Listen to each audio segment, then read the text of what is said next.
A Polícia Civil prendeu nesta manhã uma quadrilha especializada em aplicar um golpe em idosos. O grupo é suspeito de desviar R$500 mil nas contas bancárias de 80 pessoas. O esquema funcionava da seguinte forma: por telefone. A quadrilha convencia as vítimas a entregarem o número do cartão e a senha com a desculpa de que tinham sido clonados. Os criminosos pediam para que o cartão fosse quebrado e ofereciam um serviço de motoboy, supostamente do banco, para buscar o que restava dos cartões.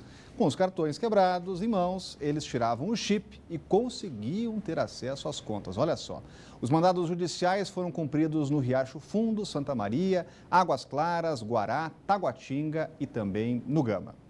E a Câmara dos Deputados também foi vítima de golpe. A Polícia Legislativa abriu inquérito para investigar um suposto desvio de dinheiro de deputados que pensavam estar contribuindo para o Plano de Previdência Complementar.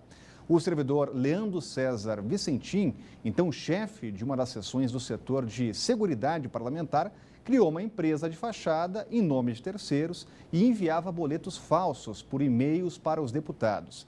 Ele foi afastado e vai responder por falsidade ideológica, peculato e lavagem de dinheiro. Ainda não se sabe ao certo quantos deputados foram lesados, quantos deputados, mas calcula-se um desvio de R$5 milhões.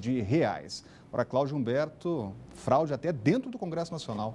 Exatamente. As pessoas nas redes sociais já estão dizendo que esse sujeito aí merece 100 anos de perdão, mas não merece, né? Trata-se de uma pessoa desonesta, um ladrão, está sendo acusado de peculato. É uma pena que tenha sido apenas afastado, né? Há tantas operações policiais aí que sugerem, inclusive, motivo para mantê-lo preso e não apenas afastado das suas atividades burocráticas, né? Agora, num lugar como é a Câmara dos Deputados, onde, segundo o velho Ulisses Guimarães dizia, que há pessoas capazes de consertar relógio de pulso usando luvas de boxe, não deixa de ser inusitado que deputados tenham sido enganados por esse vigarista.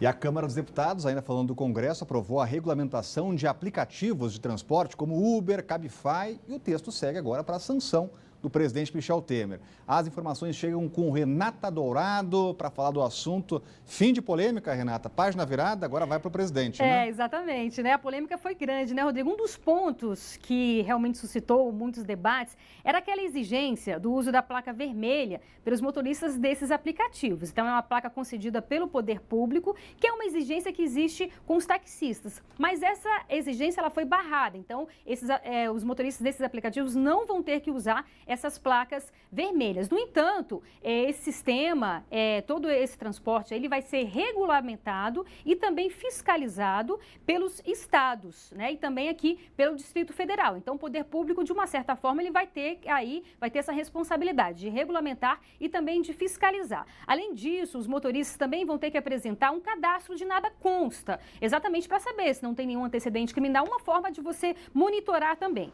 Quem não cumprir essas exigências pode até ser enquadrado nas sanções por transporte ilegal de passageiros. A gente lembra aqui que o texto já havia sido aprovado pela Câmara no ano passado, mas retornou para a análise dos deputados porque o Senado voltou algumas modificações. E agora, realmente, como você falou, página virada, a gente lembra que o Distrito Federal foi o primeiro a regulamentar esse processo. Então, existem algumas exigências aqui no Distrito Federal. Por exemplo, o motorista precisa se cadastrar na Secretaria de Mobilidade, esse cadastro precisa ser feito anualmente, ele tem que ter no mínimo 19 anos e carteira de motorista tipo B. Também tem que apresentar esse nada consta criminal. Então, realmente foi um avanço. Os motoristas aí, esses aplicativos, elogiaram, disseram que foi um avanço. Realmente, a gente sabe que os taxistas não gostaram muito dessa regulamentação, mas é isso, Rodrigo.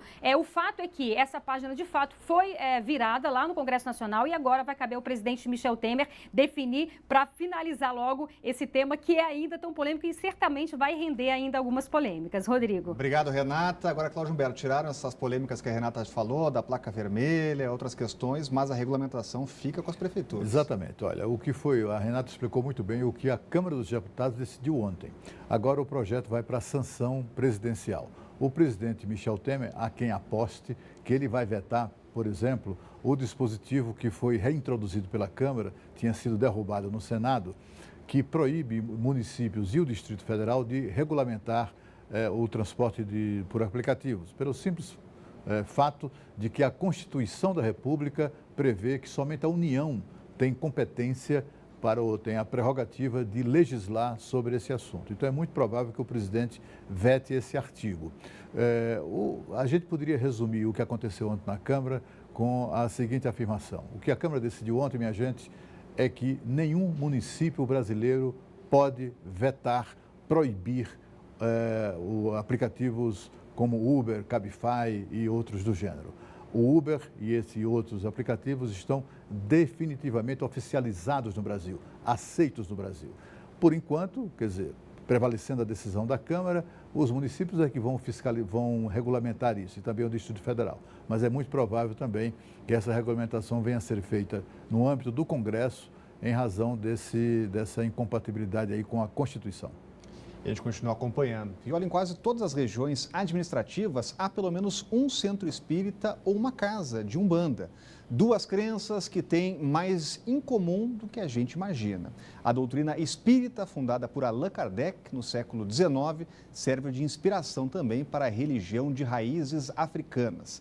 A base das duas é a mesma. A vida é uma passagem e nos dá a chance de evoluir a cada reencarnação. É o que você confere no 4º episódio da série Religiões, de Rodrigo Miranda.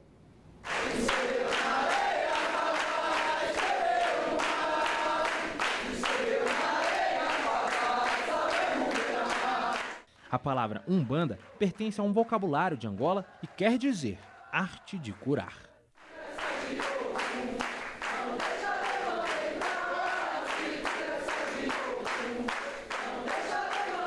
A Umbanda tem mais de 500 anos, mas surgiu no Brasil em 1908. De lá para cá, ela vem ganhando cada vez mais seguidores e aqui no DF não é diferente.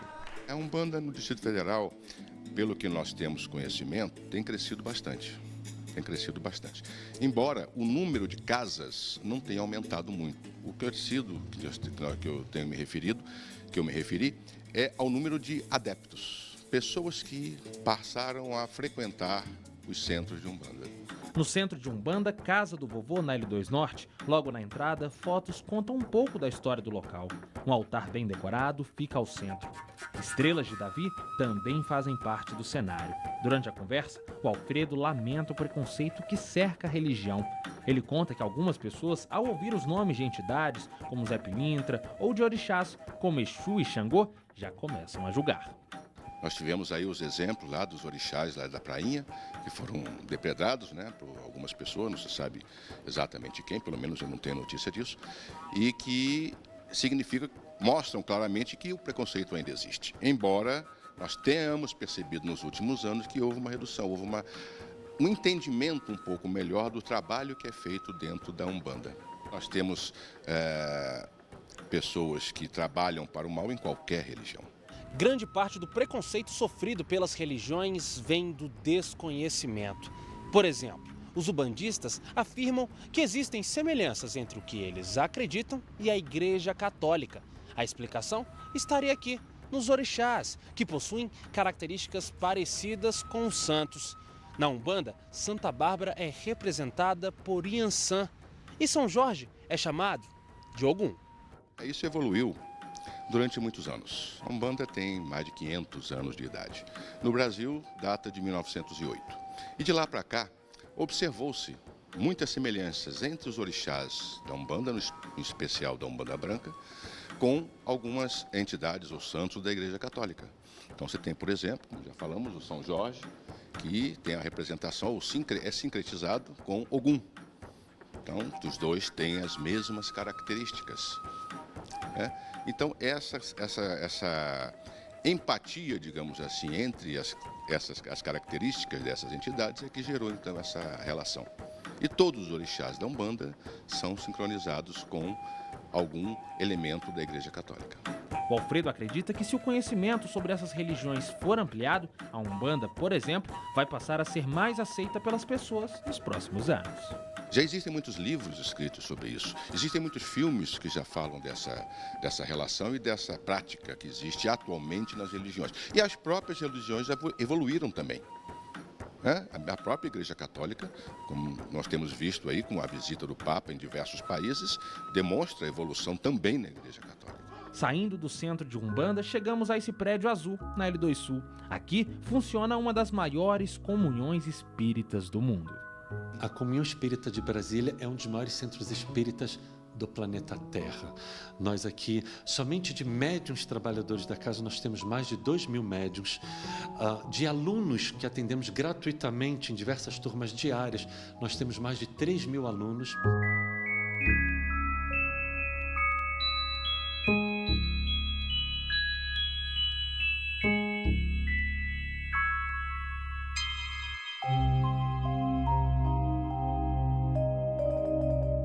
Pessoas de todas as religiões procuram o local para receber o passe e ouvir as palestras sobre o espiritismo. Muitas pessoas de outras religiões, curiosamente, elas vêm à nossa casa para assistir palestras, para tomar passe. Por quê? Na verdade, nós vamos ver que no Evangelho segundo João, capítulo 14, versículo 6, o Cristo diz: eu sou o caminho, a verdade e a vida. Nós aqui falamos de Jesus, nós pregamos os ensinos de Jesus, nós somos uma religião cristã. E Jesus também disse no Evangelho segundo Mateus, capítulo 18, versículo 20, onde houverem 2 ou mais reunidos em meu nome, ali eu estarei. Apesar disso, o preconceito contra o espiritismo segue nos dias de hoje. Existe muito preconceito, por um simples motivo: desconhecimento das pessoas. Quando a pessoa ela passa a entender o espiritismo, ver o que é, ela vai ver que não há por que haver preconceito. O espiritismo, ele é uma religião cristã. Nós seguimos os ensinos de Jesus. Um dos nossos livros base é exatamente o Evangelho segundo o Espiritismo. Mas as pessoas, elas criaram uma visão pré-concebida, então, portanto, elas acabam achando que nós temos alguma ligação com o mal, quando na verdade não temos. Na última reportagem da série, vamos falar sobre um tema delicado: a intolerância religiosa. Não perca! E a seguir, os detalhes de uma parceria que vai colocar você, o nosso telespectador, mais perto das notícias do campo. O Band Cidade volta já.